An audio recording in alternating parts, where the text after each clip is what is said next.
Today I'm going to talk about a pen which I recently got, and it came in this box. See that? Red. When you open it up, you see the pen and this little thing which says Kaigelu on one side and Kaigelu on the other side with a little kangaroo. I'm not sure how well you can see that, but it's there. This pen, the Kaigelu Century Star 316, looks like this. Now, you may think, hey, that looks like a duo fold. Well, that's not very unrealistic because this is a Chinese pen and it was pretty much modeled after the duo fold, the Parker duo fold. Is that a problem? Not for me. So let me tell you a bit about this pen. How did I get this? Well, I got it in an amazingly cool way. In some of my videos, I used a Parker jotter. It wasn't a review, it was just another video, I don't know what, something about writing, I think. And I used a Parker jotter with a black barrel and a clear grip section.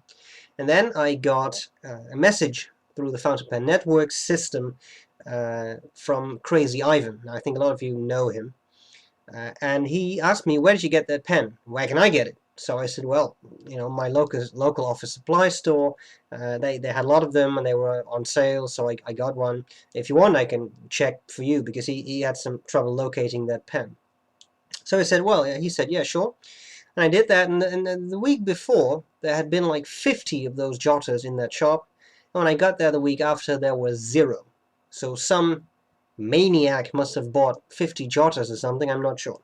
So I mailed him back and I said, well, this isn't going to work out, I'm sorry, but you know, if you really want to have it, you can have mine and we can make a deal, and we did. And I sent the thing to him, and he was very pleased, apparently. And then, a while after, suddenly, this arrived in the mail, and I got that from KrazyIvan. Now, isn't that amazingly cool? Because I actually sold him my pen. I didn't give it to him, and he just gave me this as a gift. Now, not only is this a nice pen, but he actually ground the nib into a stub for me. So he actually put effort and trouble into that, which I think is very, very cool. So, of course, I thanked him, but again, thanks a lot. This is really cool. So today, we'll cover this pen. I'll show you the parts, I'll tell you what I like about it, what I don't like about it, which actually isn't an awful lot, and then I'll do a writing sample, and that's it. Okay, so let's start with the pen. Well, it has some fascinating features. I love the top of the cap. I'm not sure how well you can see that, because if I move too closely to the camera, it just won't focus, but it's pretty cool, and there's a kangaroo on there, and I'm not sure whether Kaigelu is some type of, I don't know, Mandarin word for kangaroo or something. It doesn't really matter.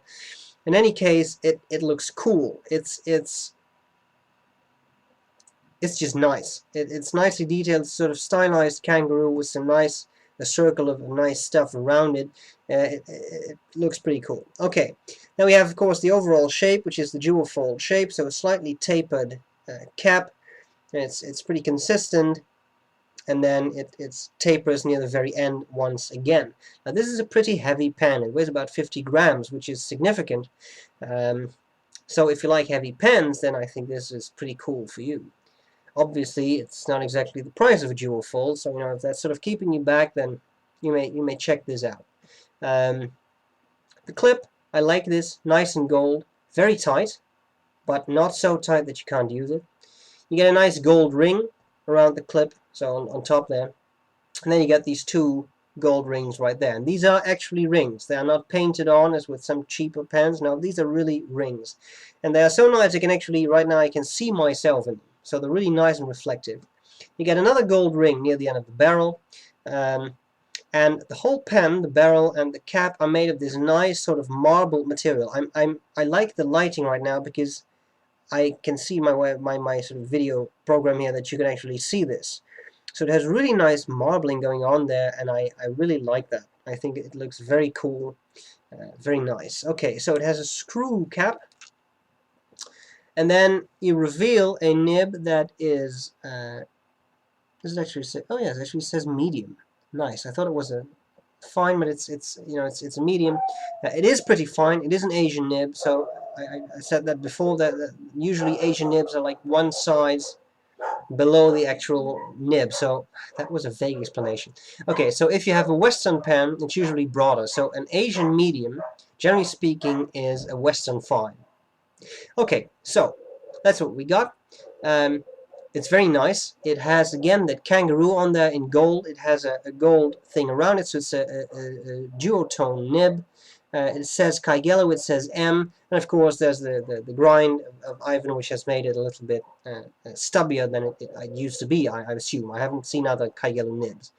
The feed, well, nothing too special there, but I like the nib. It's a nice size, and I like the fact that it's a duotone. I mean, you can't see that very well, but at least like this you can sort of see the colors, right? Okay, so the barrel is heavy. This is a heavy pen. It screws off, reveals the converter. Converter came with a pen. I have not been able to remove the nib and the feed, but I haven't tried very hard. So maybe you can just pull them out or screw them out. I haven't tried that. That would be useful for cleaning. The converter can actually be, as far as I could feel, yes, of course, it's a screw-in converter. I kind of like that. You can't accidentally pull it out. Yeah, you probably can disassemble that. Now I've got to be a little careful. I don't want to get ink. Yeah, exactly. So you can just screw this part off, and you can probably, whoops, there it goes. You can probably pull out the piston. Of course, I'm not going to do that because there's ink in there right now, but in theory, I think you can. Okay, so that screws back in place. Again, I like that because you don't accidentally pull it out and get ink everywhere. Then it says 316, and that's etched in the lower end of the grip section near just below the threads. And that's it. So that's the pen. Now the grip section, I think, is actually very nice. It's very pleasant to hold. It's tapered and it gets wider again. Again, 2 gold rings, which make it look pretty classy, I think. And it's pretty big for these Asian pens. The ones I'd used up to this point tended to be a bit small, except for the Jinhao 159, which is very big. But I think it's a very nice size. You can post it, but then it turns really big and pretty top heavy. Okay, so talking about this heaviness, by the way, the grip, it's smooth, but I didn't think it was particularly slippery. Okay, back to the weight. It's a heavy pen. It's a little top heavy. Now, I have to say I don't mind that much, because for my hands it actually works out fairly well. But I can imagine that if you have smaller hands, then maybe it would be a bit too heavy for you, especially when posted. And it's really big and really heavy. So that's something that you may want to consider if you're getting this pen. Okay, so now we have the weight. For me, not a problem at all. In fact, I like heavier pens. What about the writing? Well, the writing was smooth. Ivan did a very nice job on making this nib a stub. I'll show you the writing sample. I think that's much more illustrative than me actually talking about it, but it was very smooth. That kind of looks cool. So yeah, that's great. What else do I have to say about this? Well, I like it. So apart from the weight, which may put some people off, I'm not sure. I could imagine that apart from that, I think it's very nice. I like the clip design. I like the design of the pen. I just like it. Yeah, that's really all there is to it. So what I put in there straight away is Mont Blanc Toffee Brown. That's an ink I really like. It worked fairly well. It gives some nice shading, although it's a fine-ish nib. You definitely get some shading. The stubbiness of the nib really helps. I didn't see any nib creep. Someone asked me whether I could go into that in these reviews, so of course I gladly do. So the Toffee Brown works well. I can't see any not really working in there. It didn't strike me as a particularly dry pen, so I think that should work. Cleaning should be fairly easy. Haven't tried it yet, so it'll depend a little bit on whether I can remove the nib and the feed. At least you can take apart the converter, so that should be easy to clean, and then you just flush out the pen. It should be fine anyway. So that's it. Nice pen. Thanks again, Ivan. It's really cool. Writing sample. And that's all there's to it. So I hope this was useful, and I'll see you later. Bye-bye. Okay, so here we go with the Kaigelu. Now, just to be sure, this is a new notebook which I got, which is by Rhodia, 90-gram paper by Clairefontaine. It is a somewhat peachy color, this paper. So when it comes to the ink I use, it may look a little different than it would on completely white paper, just so you know. Okay, so we have the Kaigelu 316, and the nib was reground by KrazyIvan. Ivan.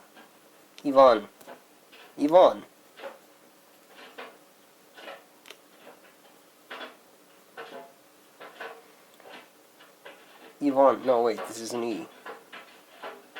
Okay, well, this is Church Slavonic, Ivan. In any case, it doesn't really matter. Let's have a look at the pen.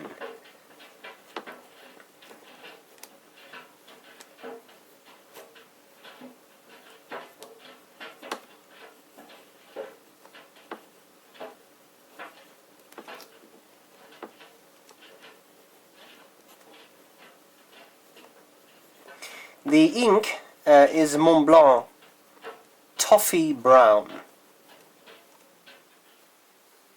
I love that ink. Great ink. Okay, so the writing experience was fairly smooth. You may notice that there are a few bits where the pen skips a little. Actually, I think that's my fault, not the pen's fault. I didn't apply a whole lot of pressure there. With a bit more pressure, I think this looks a bit better. Okay, so what about line variation? Well, under more pressure, the tines will definitely open up a bit. My favorite word to test that is hello. Hello, how are you?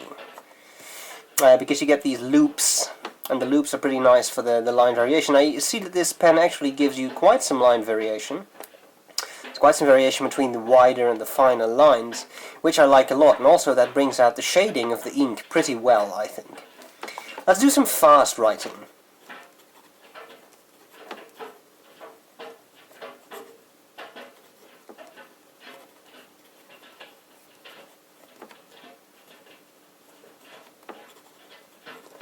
Okay, well, we see that there are some skips there. Now, in all honesty, I have to say I think that's also a bit of a part of the nib, because it's now sort of a stubby nib. You see the line variation there, because it's a stub, so this way it's narrow, and this way the line is much wider. I'm not actually applying more pressure there. So you have to angle it in a specific manner, and I'm still, with these nibs, you really have to get used to it a bit. This was actually made to be used under a somewhat lower angle, because I told Ivan that. Well, I didn't tell Ivan that, I just said that in some video and he picked it up.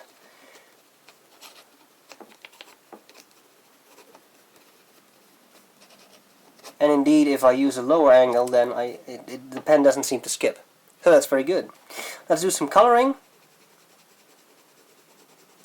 So we have shown with this fast writing and with this coloring that the feed keeps up pretty well with the pen, the writing, so that's good.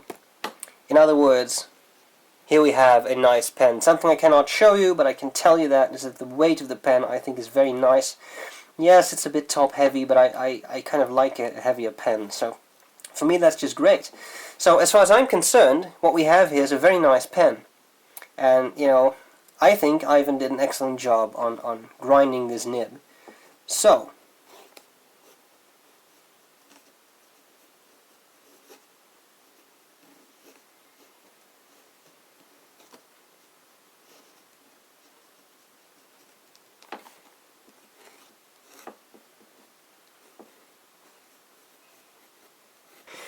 I thank you all for watching, and of course I thank KrazyIvan for giving me such an awesome pen. And that's all there's to it. So I hope this was useful, and I'll see you later. Bye bye.